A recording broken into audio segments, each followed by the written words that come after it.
Bonjour à tous, nous sommes avec Vincent. Il est actuellement au Bénin. Bonjour Vincent. Salut Philippe, heureux de te voir. Alors, tu es un vieil Africain apparemment. Qu'est-ce qui t'est arrivé? Qu'est-ce qui s'est passé pour que tu partes en Afrique? Bon, mais d'abord, première chose, c'est l'éducation qui est déterminante et le côté de cette éducation, ça a été le scoutisme. Je rêvais de l'aventure et le plus logique pour un Belge en tout cas, c'était plutôt d'aller vers l'Afrique, d'autant que je ne maîtrisais ni le portugais ni l'espagnol, donc l'Amérique latine pour moi, c'était pas évident. Et puis en Afrique, au moins, je connaissais des personnes qui pouvaient m'accueillir, même si je ne les connaissais pas directement. Qu'un vieux monsieur m'a proposé, voilà, j'ai un bon ami qui était étudiant, que j'ai hébergé quand il était étudiant à Bruxelles et qui j'ai téléphoné, qui serait d'accord de t'accueillir si tu veux faire un essai, partir au Burundi pour 3 4 mois, t'as qu'à prendre un visa touriste et tu iras voir, quoi. Alors, ce qui était drôle, c'est que tout ce que j'avais de ce monsieur, c'était son nom et son prénom et une photo. Et je me vois débarquer à l'aéroport de Bujumbura avec une photo en main, format passeport, la petite photo, quoi. Puis je dis, mais tous ces gars se ressemblent, c'est pas possible. Et puis, heureusement, un brave monsieur qui m'a tapé sur l'épaule, tu es Vincent, je suis Michel, je suis content de t'accueillir. Et puis voilà, c'est comme ça que ça a commencé. Après ça, si tu veux que je continue mon aventure, j'ai fait, puisqu'en fait j'étais parti sans contrat. Les doigts, Attends, j'avais mis oui, si je mets le pouce devant ma gueule, bon, je suis d'accord que ma tête ne veut pas grand-chose, mais mettre le pouce devant, c'est pas mal. Donc, j'ai commencé à visiter les différents projets, me disant, il y a peut-être quelqu'un qui serait intéressé d'engager un gars comme moi. Il faut savoir que j'avais quand même un diplôme d'agronomie tropicale. Et puis, j'ai rencontré un chef de projet du BIT, c'est-à-dire Bureau international du travail, donc système des Nations Unies, qui m'a dit, mais mon gars, vous êtes complètement fou, mais je suis encore plus fou que vous, et je vais vous donner votre chance, je vais vous donner une voiture, un chauffeur, et j'ai besoin d'avoir des informations sur le mouvement coopératif dans telle province, c'était la province de Gitega. Revenez me voir dans une semaine, vous me direz ce que vous en pensez, on me un petit rapport. Moi, j'étais tout fier d'avoir un chauffeur, une belle bagnole avec un écusson dessus. Et j'ai été voir différentes coopératives et tout. Et le week-end, sur une antique machine à écrire, j'ai commencé à écrire un petit rapport. Et lundi matin, j'ai été voir le gars et il m'a dit, mais c'est pas con ce que vous faites. Est-ce que vous êtes prêt à repartir cet après-midi pour la province de Ngozi et faire la même chose? Et puis ça a commencé comme ça, et puis il m'a dit, mais dans la province de Mouinga, là, vraiment, on a trop de problèmes actuellement. Est-ce que tu serais d'accord d'y être affecté et de suivre un peu les opérations sur place? OK, mais pour le moment, vous m'avez donné des per diem, c'est-à-dire des forfaits journaliers. Il faudrait quand même que j'ai un emploi un peu plus stable. Est-ce qu'il n'y a pas moyen de trouver un salaire, quoi? Bon, donc, un peu grâce à lui, un peu grâce aux relations de ma propre famille, on a trouvé une ONG belge qui avait un petit budget qui permettait de me payer pendant environ 6 mois. Et sur le 6 mois, le monsieur un peu fou du BIT a trouvé le moyen de me faire engager officiellement comme volontaire des Nations Unies. aux Nations Unies, ah Donc, oui. voilà un petit peu comment j'ai commencé. Et donc, nous étions à l'époque en 1983, fin 83, et donc je suis devenu volontaire des Nations Unies en 84. Alors, peut-être que cette anecdote que je vais te raconter là maintenant, bon, va peut-être servir dans les débats plus tard, je n'en sais rien.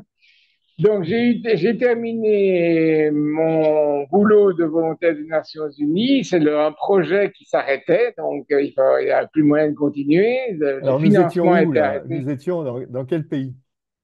Donc là, j'étais au Au Burundi, Burundi. dans la région de Mouinga. D'accord. Et je commençais à être un petit peu réputé. Figure-toi que j'avais même fabriqué des billets de banque parallèles pour pouvoir acheter le café des paysans, etc. Il y avait plein d'idées, plein d'initiatives. Et le petit charpentier, ben, on disait qu'il n'était pas tout à fait. Il avait l'idée, en tout cas, quoi. Mhm. Et je savais déjà que j'allais être engagé encore comme volontaire des Nations Unies pour le Togo, mais il y avait un temps d'attente. Et donc, pendant ce temps d'attente, le bureau local, je dis bien le bureau local de la Banque mondiale, qui est aussi un système des Nations Unies, m'avait proposé une consultation sur les premiers essais d'usines de café cerise. Pour ceux qui ne savent pas, le café, c'est comme des cerises, c'est rouge comme des cerises d'ailleurs. Normalement, on demande aux paysans d'enlever la partie charnue et de Mhm. donner le café sec, c'est ce qu'on appelle le café parche. Et là, le Burundi faisait des essais pour travailler du café cerise. Il y avait des unités pour transformer ça. Et donc, la Banque mondiale voulait que j'aille faire une petite étude et que je fasse des commentaires et que je fasse, comme d'habitude, un rapport, comme ça se fait normalement, quoi. Mhm. Bon, entre parenthèses, entre-temps, j'avais épousé Espérance que j'avais rencontrée, qui était infirmière dans l'hôpital d'État là-bas à Moinga, et nous venions d'avoir un bébé qui était né en avril de la même année. Donc on avait un tout petit bébé, et moi je commence de nouveau à parcourir le pays qui est pas grand, hein. Le Burundi c'est grand comme un confetti, hein. En tout cas sur la carte c'est pas grand-chose. Et puis, apparemment, dans un hôtel, je m'en souviens après coup, j'ai laissé dans la poubelle le brouillon de mes notes.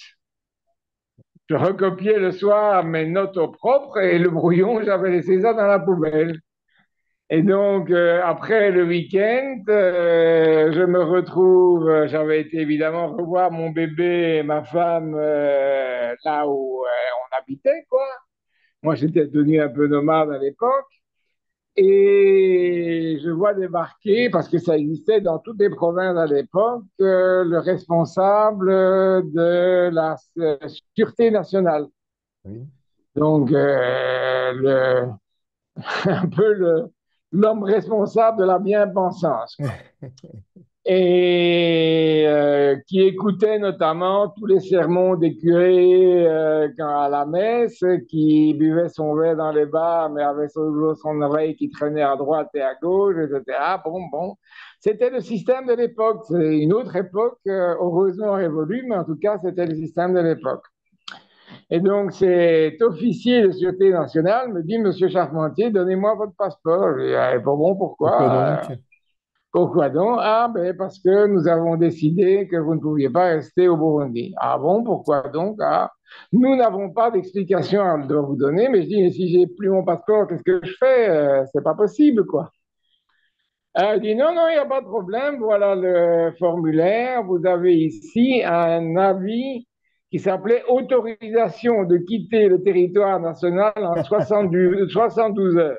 Je peux te dire que D'expulsion, quoi. Soyons. c'est plus radical qu'un OQTF, ça, je peux te dire. Autorisation, c'est même pas obligation, hein. Non. Autorisation de quitter le territoire national à 72 heures. Pour un avis Ça veut dire d'expulsion, que c'est pas ça, mal. oui. Donc, ça fait quand même un peu bizarre, mais c'était normal à l'époque, hein. À chaque vol de la Sabena, puisque c'était encore la Sabena à Oui. l'époque, such a bad experience never again, si tu te souviens de ce qu'on disait de la Oui, oui. Sabena avant. Donc, à tous les vols, il y en avait une bonne dizaine ou une bonne vingtaine de personnes qui avaient reçu ce genre d'avis parce que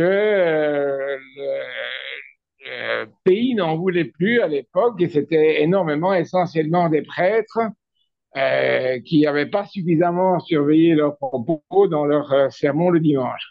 Mhm. Bon, donc je me retrouve avec ce fameux formulaire entre les mains. Panique, on va voir les copains. Est-ce que tu pourras t'occuper de vendre mes trucs? Si tu pouvais essayer de vendre ça à autant quand je serai parti, à autant. Et puis on se prépare pour le lendemain. Mais alors, Ça va- expulsion parce que tu étais de l'ONU ou expulsion parce que... Alors, je vais aller un peu plus loin, je pense que tu vas comprendre. C'était expulsion, comme je t'avais dit. Probablement que j'avais laissé des notes traîner dans la Oui. poubelle Et alors? dans un hôtel, qu'elles ont été lues, et ils trouvaient que mes premières appréciations n'allaient pas Dans le sens souhaité. dans le sens souhaité, exactement. Mm. Donc, voilà. Euh, Bon, Et de toute façon, si c'est moi qui avais eu ce boulot-là, c'est parce qu'un expert burundais n'aurait certainement pas pu faire ce genre d'études de consultation parce que lui, il risquait de se retrouver dans une situation beaucoup plus tantôt. inconfortable. Mm. À la Mm. limite, moi, tout ce que il risquait de m'arriver, ce qui m'arrivait d'ailleurs, c'était de rentrer au pays un peu plus vite que prévu. Alors, vous êtes parti? Eh ben non, on n'est pas parti parce que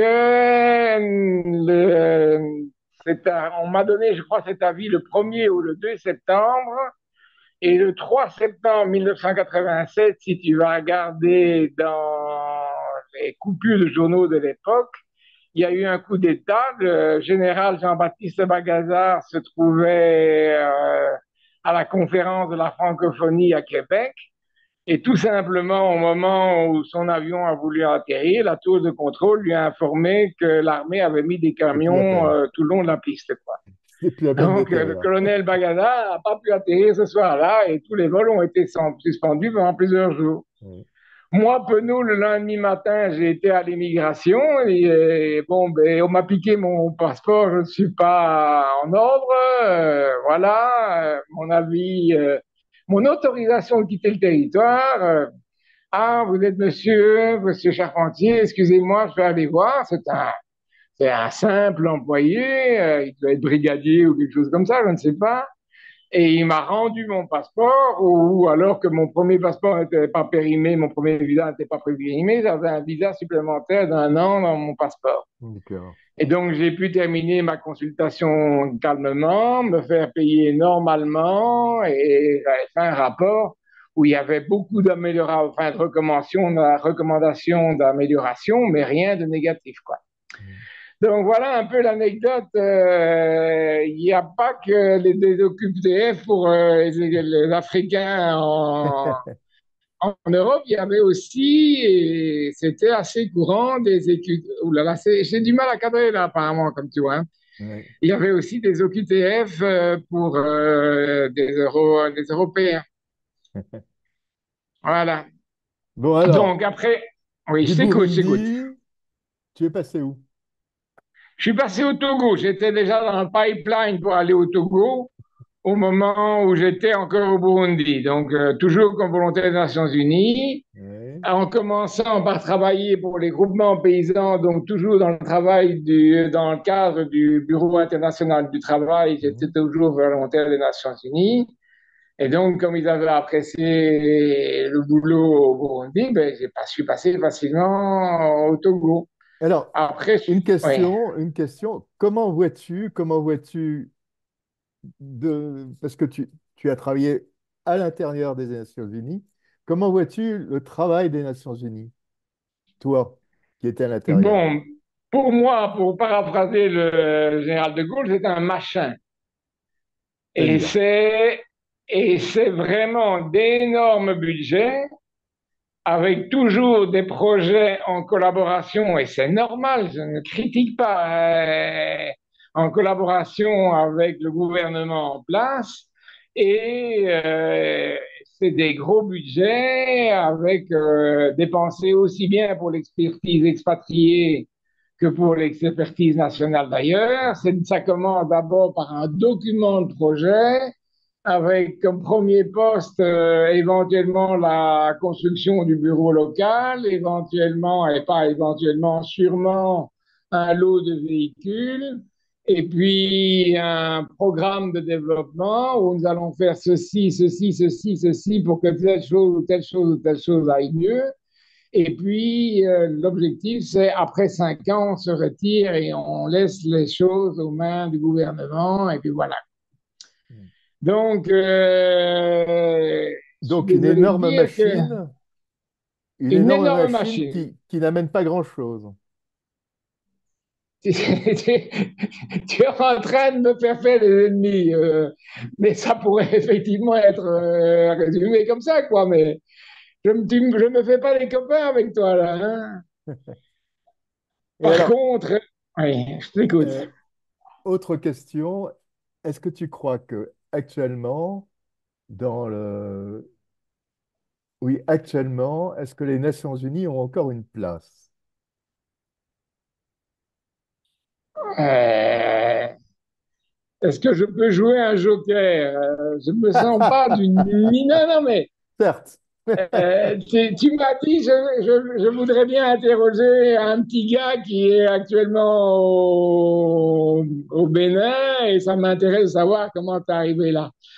Euh, En tout cas, tout le monde peut voir les faits.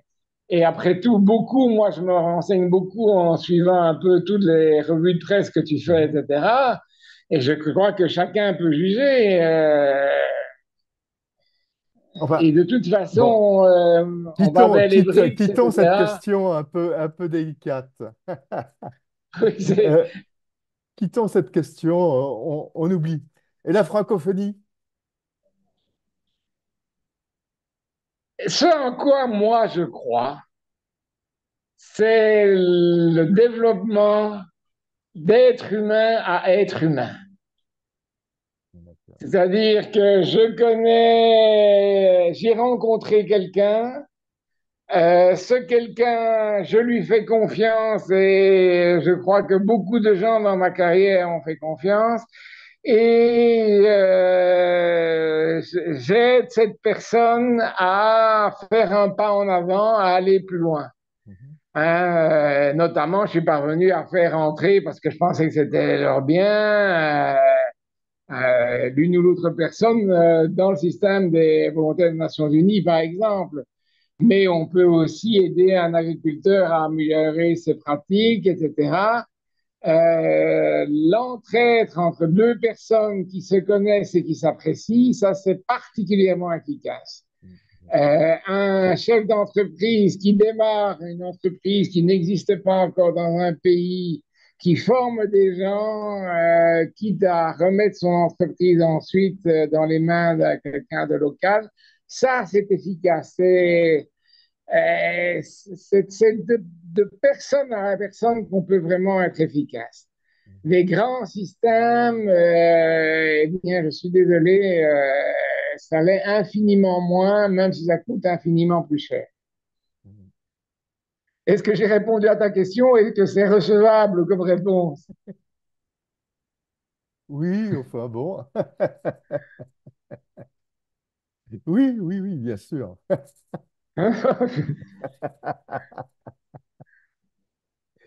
Bon, alors, on va passer petit à petit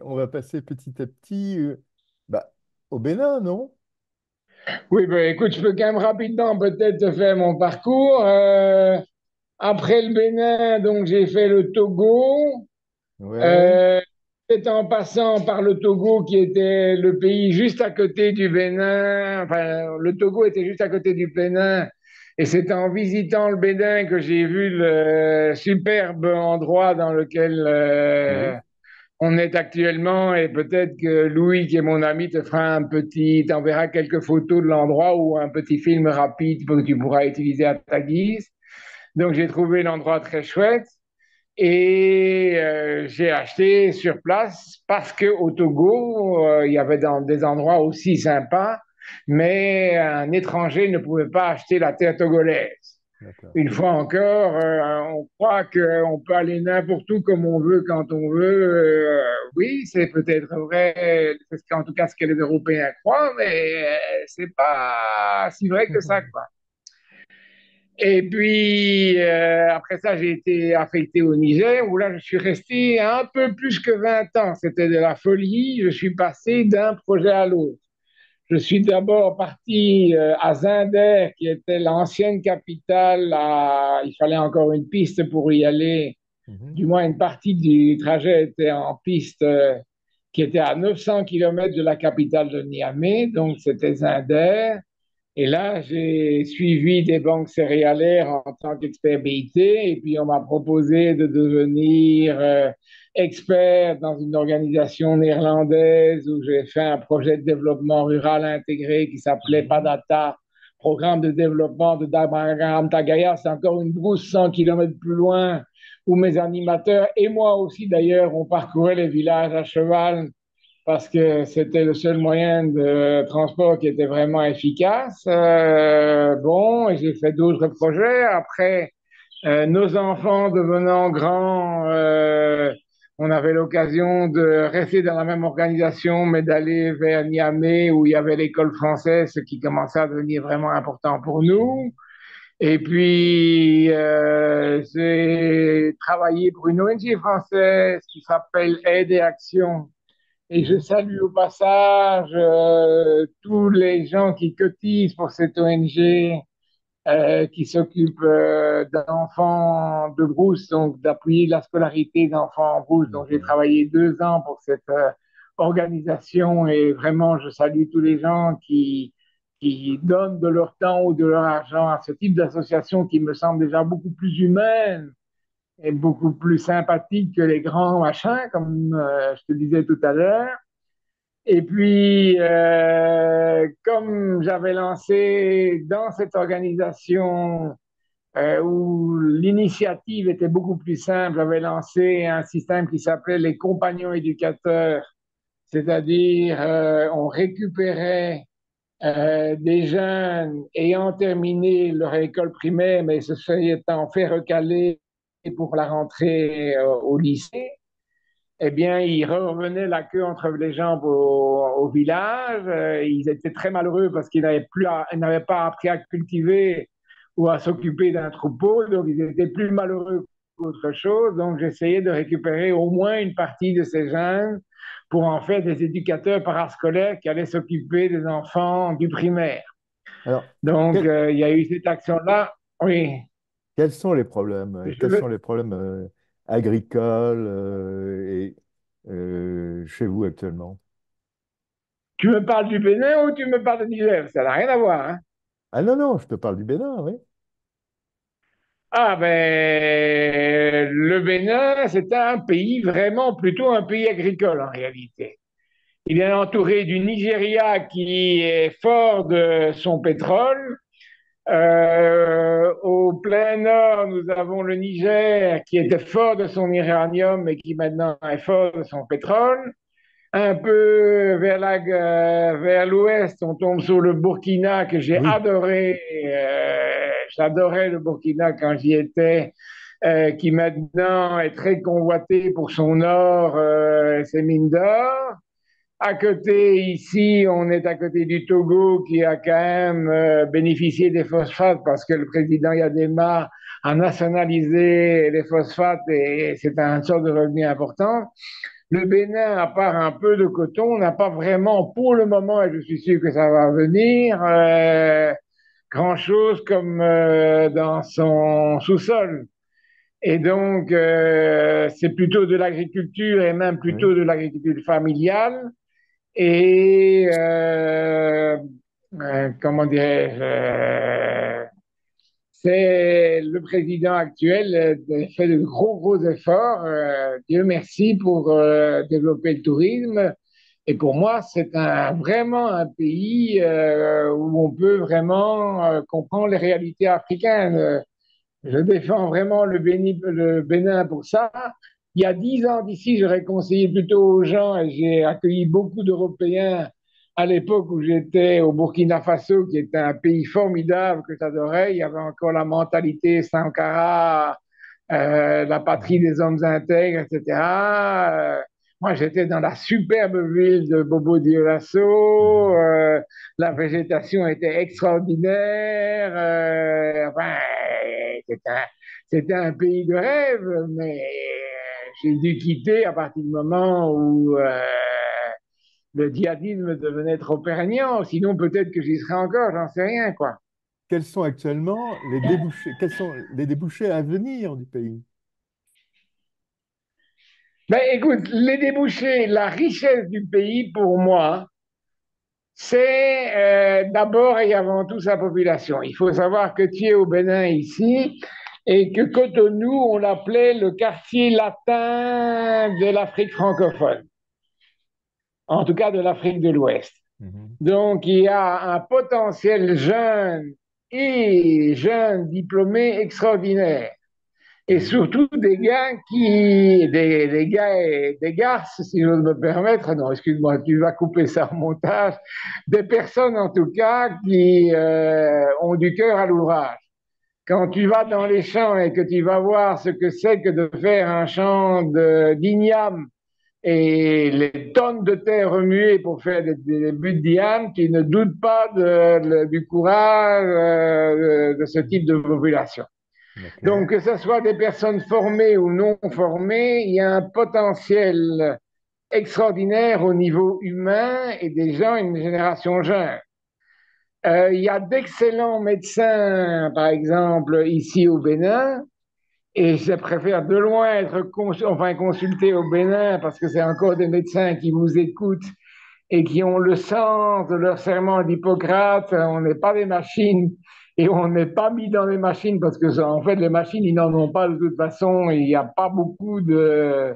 Au moment du Covid, il n'y avait pas beaucoup d'endroits où on pouvait se faire tester de toute façon. Donc, de toute façon, on vous soignait pour le palu et ça marchait très bien, sans savoir si on avait eu le Covid ou pas. Donc, voilà. Et on rencontrait d'excellents médecins. Donc, pour moi, la belle idée, tu vois, si tu pouvais faire passer ça vraiment, ça me plairait énormément. La belle idée serait de dire, voilà, il y a des jeunes ici, pas des jeunes voyous. Quand je pense à mon ami Louis ici qui est à côté de moi, c'est un gars qui a entre 30 et 35 ans. Son épouse est décédée, donc il est chef de famille seul avec un petit gars de... Il a quel âge ton petit gars? 12 ans? Il a 13 ans, un petit gars formidable et une jeune fille qui malheureusement est sourde et muette et il a en tout cas pas de quoi payer l'enseignement spécial qui correspond à l'état de sa fille. Mhm. Donc, si un gars comme Louis pouvait aller tâter un peu l'Europe, mais pas partir avec un contrat indéterminé, et surtout pas monter dans un bateau de manière frauduleuse, etc., faire cette aventure stupide et imbécile. C'est un type qui est courageux, qui est mature, qui, comme tu le vois, sans lui, on n'aurait pas pu régler le problème de notre entretien. C'est un gars mature. S'il pouvait partir avec un contrat de 3 mois et un visa de 3 mois exclusif pour, par exemple, aller faire des vendanges ou ouvrier agricole ou même faire la plonge dans un resto ou n'importe quoi, un visa de 3 mois et qui reviendrait avec, par exemple, 2 000, 3 000 euros dans la poche. Lui, Ton il a pouce. plein de projets. D'abord, il pourrait vivre pendant un an. Attends, qu'est-ce que tu Le nous fais des pouce. signes pourquoi là? Ton pouce. Ah, mon pouce, excuse-moi. Alors, il pourrait revenir dans un an.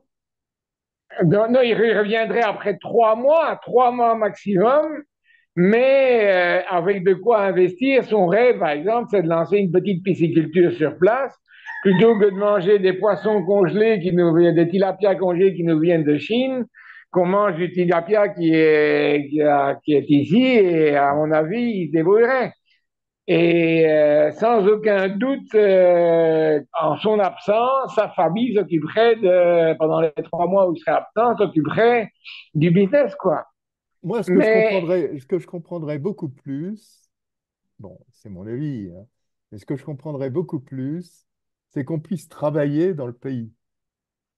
Tu vois, oui, je comprends très bien ce que tu es en train de me dire. Mais tu sais bien que c'est souvent, actuellement, c'est très difficile. C'est très eh difficile. ben, je continue à défendre quand même un peu mon idée, Philippe. Euh, Tu es français ou tu es belge d'ailleurs? T'es tellement sympa que je t'ai pris pour un belge. Et non, je suis français, je suis désolé. Nobody is perfect. Ah, je suis. Et non, Bon, Ah, donc ton gouvernement a décrété, oui, on pourrait imaginer une émigration choisie vers les métiers en tension. Et c'est quand même vrai qu'au moment où il faut aller récolter le raisin, certes, des métiers en tension, oui. tu as besoin d'une main-d'œuvre pendant peu de temps, etc. Et même chose, Non, mais il à y ce a des moment-là, villages qui.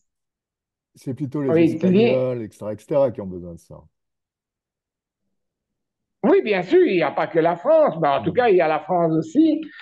Et donner l'occasion, si tu veux, l'idée que j'ai, ça serait double bénéfice quelque part.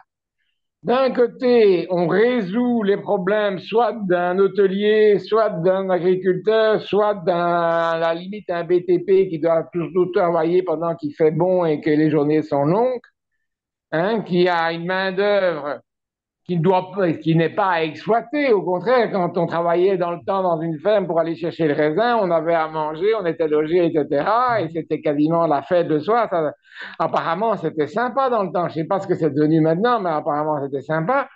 Et la personne revient avec un 2000, un 3000 € après 3 mois. Et si les Français bobos disent qu'ils polluent en prenant l'avion, ben, ils pourraient très bien prendre les bateaux cargo et faire le trajet en 15 jours aller et 15 jours retour, quoi. Donc c'est totalement imaginable. Mais je comprends que tous les pays ont tendance à se refermer Mais, parce qu'il y a des émeutes, parce qu'on en a besoin avant tout de sécurité, parce que wow, c'est un choc de c'est pas, culture, parce oui, que mille et une raisons. c'est souvent en effet un choc de culture. Écoute, autre petite anecdote togolaise. Je crois que ton public va apprécier le côté anecdotique des choses. Je t'ai dit que comme volontaire des Nations Unies, j'ai aussi collaboré avec la FAO. Et un des super projets de la FAO, c'est de demander à des paysans de se regrouper dans un groupement. Et au groupement, on donnait une paire de bœufs et tout le matériel, une charrette, plus évidemment la charrue pour pouvoir étendre les champs et cultiver plus et gagner plus. Et effectivement, tant qu'on était là, ils cultivaient plus, ils gagnaient plus. C'était vraiment extraordinaire. Les femmes avaient enfin un pagne à Noël, les enfants avaient de quoi payer, on avait de quoi payer l'écolage pour les enfants et l'ardoise, Mhm. etc., etc. C'était extraordinaire. Je suis revenu un an après que ce projet soit fermé. J'ai retrouvé la charrue parce qu'elle était incomestible, mais ils avaient bouffé les bœufs puisque c'était les bœufs qui avaient été payés par le gouvernement. De toute façon, la FAO et la FAO n'appartenaient à personne, et qu'il y avait une fête au village pour fêter la mort d'un gars qui avait plus que 100 ans. Il n'était pas question de fêter sans que tout le monde ait de la viande à rassasier, quoi. Donc, on a bouffé les bœufs du Mhm. projet et c'est retombé Ah, à c'est un zéro. problème, ça. Donc, si tu avais un gars qui partirait en Europe, aurait la vie dure qui est la vie d'un saisonnier, et revient avec 2000, 3000 € dans sa poche, je peux te dire que le fric sera utilisé valablement et que l'entreprise qui fera ben, sera suivi correctement. On n'en Mhm. fera pas du n'importe quoi. Parce Si elle pouvait partir on est pour. d'accord qu'il y a eu des millions et des millions de dollars donnés à l'Afrique et qui ont disparu. Oui,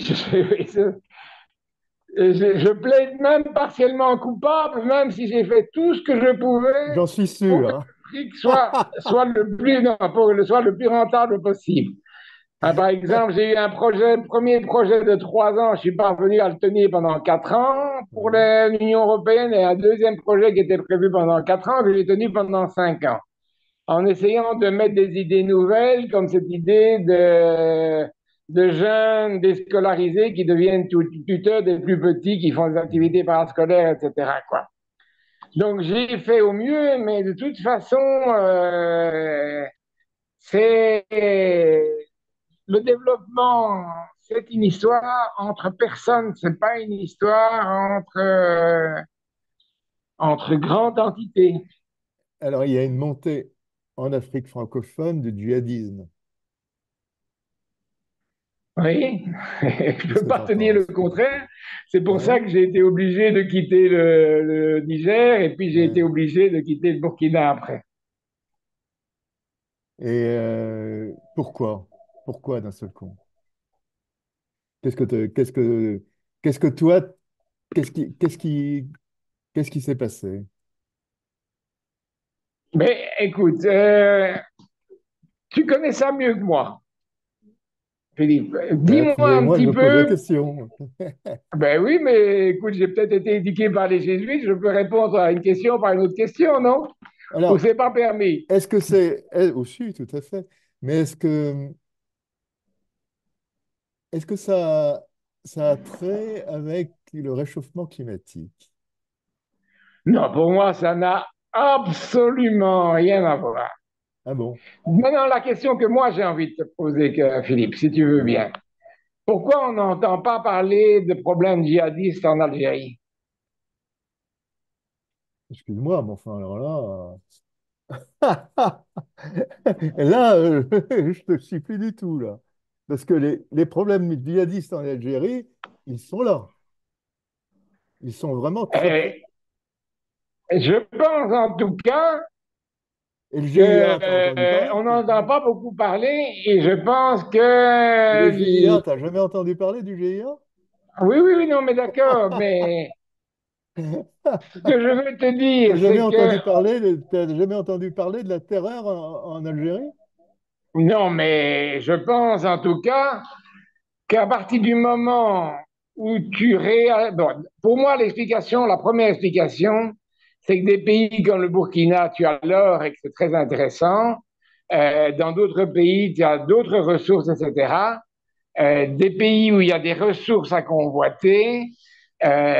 Oui, mais moi, quand je te Le posais, djihadiste de base excuse-moi, n'est pas le Vincent, mais dirigeant djihadiste. quand je te posais une question sur le réchauffement climatique, c'est qu'il me semblait, moi, que, euh, eh bien, mon Dieu, l'islam remontait parce que les gens qui avaient besoin de faire paître leur troupeau étaient obligés de remonter dans les terres plus accueillantes.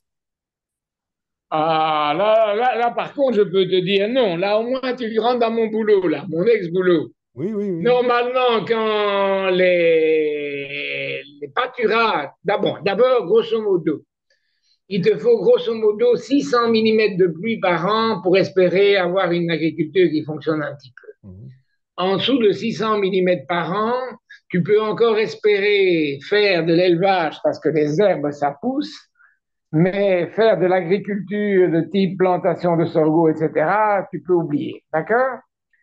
Et quand les troupeaux ne savent plus paître dans les pays sahéliens, ils vont pas traverser le Sahara pour aller rechercher des fourrages de l'autre côté du Sahara parce qu'ils vont y crever. Ils vont redescendre vers le nord. Eh ben oui. Et tu vas retrouver ces troupeaux dans le nord Togo, tu vas les retrouver dans le nord Bénin, etc. Ben, le Nord Bénin, c'est désertique. Mais non, pas. En tout cas, il y a beaucoup plus de pâturage. Non, et tu veux dire au sud? Oui, non, non, non. Ils vont redescendre vers le sud et ils vont Oui, d'abord voilà, être oui, pas vers le dans le nord nord. Bénin, quoi. Oui. Ils vont rentrer par la frontière nord du Bénin. Mhm. Et là, ils peuvent trouver des pâturages. Oui. Donc, Donc, il y a mais peut-être je une pense, association à faire. euh, peut-être il y a un rapport, mais pour moi, surtout, c'est que tu peux pas réagir vis-à-vis de gens qui tuent, qui ont des comportements barbares en étant civilisés. Bon, en Dis-moi, tout cas, ce qui est sûr, c'est que pour le moment, des pays comme le Mali, le Burkina, le Niger, le Tchad, il fait pas bon s'y aventurer. Et de toute façon, vous avez au ministère des Affaires étrangères français, puisque tu es français, une carte de l'Afrique avec les zones rouges, les zones oranges et les zones vertes. Je peux te dire qu'il y a des zones rouges vives et pas mal de zones oranges, quoi. Donc, oui, voilà. il y a plus beaucoup de zones vertes, il n'y en a plus d'ailleurs. Mais tu retournes de temps à autre en Europe ou pas? Vraiment le moins possible. Maintenant, j'ai plus de raison vraiment d'y retourner. Tu regrettes? Je vois vraiment pas l'intérêt. J'aurais tourné parce que normalement, ça fait plus de 7 mois qu'officiellement je suis à la retraite puisque j'ai 65 ans. Et figure-toi que l'Union européenne a trouvé le moyen de dire, en tout cas pour les Belges, que comme je ne suis plus résident officiel en Belgique, mais bien résident au Bénin, je n'ai plus droit à un compte en Terminé. banque en Belgique. Ah oui, d'accord. Donc tu es Et obligé d'y ma caisse de retourner. retraite ne veut pas me payer l'argent parce que je ne peux pas le virer sur mon propre compte en Belgique. Donc je suis en négociation là-dessus. Si je veux le faire virer directement au Bénin, c'est la croix et la bannière parce qu'il faut remplir des formulaires que Ouais. les banques ne veulent pas spécialement approuver parce que normalement, ils devraient pouvoir certifier que je suis toujours vivant. C'est pas leur boulot, c'est le boulot d'un consulat pour certifier que je suis toujours vivant, etc. Enfin bon, bref, c'est kafkaïen, c'est un truc de dingue, quoi. Donc franchement, l'Europe, pour moi, je suis beaucoup, beaucoup, beaucoup mieux ici, tant au niveau climat social qu'au niveau climat, En général. oui, climatologique, quoi. Enfin, bon. Ouais. Eh bien, écoute, Vincent, je te remercie de cette conversation. Je vais pas je vais pas te poser de questions sur le climat mondial. Ben, écoute, je suis un ancien pauvre petit coopérant. Voilà, Oui, c'est pas vraiment mon boulot, mais par contre, personnellement, les BRICS, ça me fait vraiment sourire, quoi. Ça me fait plaisir, c'est pas mal, hein. je trouve ça, moi, ça me plaît, quoi. Et alors, C'est enfin, on tu as respecte vu des les autres. investissements ou pas? Tu dis, Est-ce que tu as vu des investissements dans le pays, des BRICS? provenant des BRICS, non, mais Et de la Chine? il faut te dire aussi que je suis un villageois. Pour le moment, le gouvernement béninois dépense énormément d'argent et ils ont bien raison sur Ouida, qui est la ville historique d'embarquement des esclaves vers les colonies. Mhm. Et ils sont en train de faire des aménagements pour le tourisme. Et ils ont bien, bien, bien raison. Félicitations. Ils font aussi des investissements en infrastructure. Qui paye exactement, ça ne me regarde pas. C'est une chose que j'ai appris, et tu vois qu'au Burundi, je l'ai appris très tôt, que quand on est rangé dans un pays, quand tu es à Rome, tu te comportes comme un Romain, et surtout, tu fermes ta gueule par rapport aux politiques locales. C'est c'est pas mon problème. Et tu D'accord. ne m'entendras jamais donner mon opinion politique sur quelque gouvernement que ce soit africain. Par rapport Et en au général, gouvernement européen, je te laisse te penser, je te laisse deviner ce que je pense de l'Union européenne et du gouvernement belge. moi, je crois que l'Union européenne marche sur la tête. Ben, écoute, ces paysans, je trouve qu'ils ont de l'humour, bravo, retourner les panneaux sur leur tracteur, génial les gars, vous êtes formidables. Les paysans, je vous aime. Ça y est, je suis agronome, je vous aime les paysans. Garde ça dans ton montage, je vous aime. Allez-y. Eh bien, merci beaucoup, Vincent. Merci à toi, Philippe. Vraiment, Je t'envoie un lien avec la vidéo. Tu me dis si c'est bon. Si c'est bon, on publiera. ok, écoute, c'est parfait comme ça. Et moi, je te remercie aussi pour tes publications. Vraiment, en peu de temps, j'ai un condensé qui me permet de me faire une idée qui me paraît neutre. Je trouve que tu parviens, même si j'ai bien l'idée de la manière dont tu réfléchis et tu penses, je trouve que tu restes très pro et très neutre et je te remercie énormément pour ça. Merci, Vincent. À très bientôt. Je t'envoie le truc. D'accord? À Au bientôt, mon revoir. ami. Salut.